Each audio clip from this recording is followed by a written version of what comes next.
Municipal ఎన్నికల polling సమీపిస్తుండటంతో ప్రచారం ఊపందుకుంది. పురపౌరుల నెగ్గేందుకు అభ్యర్థులు తమదైన శైలిలో ప్రచార బరిలో దూసుకుపోతున్నారు.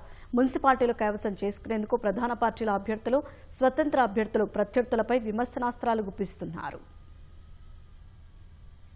పురపౌరుకు హోరాహోరీగా ప్రచారం సాగుతోంది. ఖమ్మం జిల్లాలోని వైరా మున్సిపాలిటీని దక్కించుకునేందుకు అన్ని పార్టీలు ప్రతిష్టాత్మకంగా కసరత్తు చేస్తున్నాయి. ఈ క్రమంలో కాంగ్రెస్ ప్రచారంలో స్థానిక ఎమ్మెల్యే మాలోత్ రామదాసు, పీసీసీ నాయకులు పాల్గొన్నారు. బీఆర్ఎస్, సిపిఎం తరపున మాజీ ఎంపీ నామా నాగేశ్వరరావు, మాజీ ఎమ్మెల్యే చంద్రావతి, సిపిఎం రాష్ట్ర నాయకులు పోతినేని సుదర్శన్ ప్రచారం చేశారు. నల్గొండ జిల్లా హాలియా మున్సిపాలిటీలోని 6-7 వార్డుల్లో కాంగ్రెస్ పార్టీ అభ్యర్థుల తరపున ఎమ్మెల్యే జయవీర్ ఇంటింటి ప్రచారం చేశారు. హాలియాలోని 12 వార్డులు, నందికొండలోని 12 వార్డులు కాంగ్రెస్ పార్టీ కైవసం చేసుకుంటుందని ధీమా వ్యక్తం చేశారు.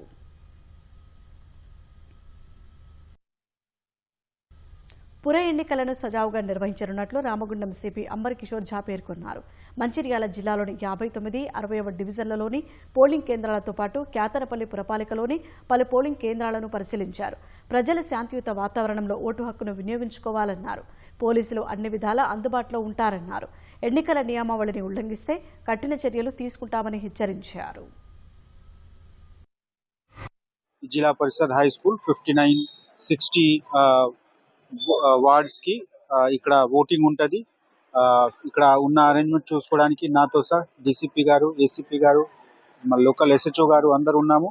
ఇక్కడ పబ్లిక్ కి ఏం భయం లేకుండా అన్ని విధంగా సౌకర్యం ప్రొవైడ్ చేసి పీస్ఫుల్ గా, నిష్పక్షంగా ఎలక్షన్ కండక్ట్ చేయడానికి మనం సిద్ధంగా ఉన్నాం.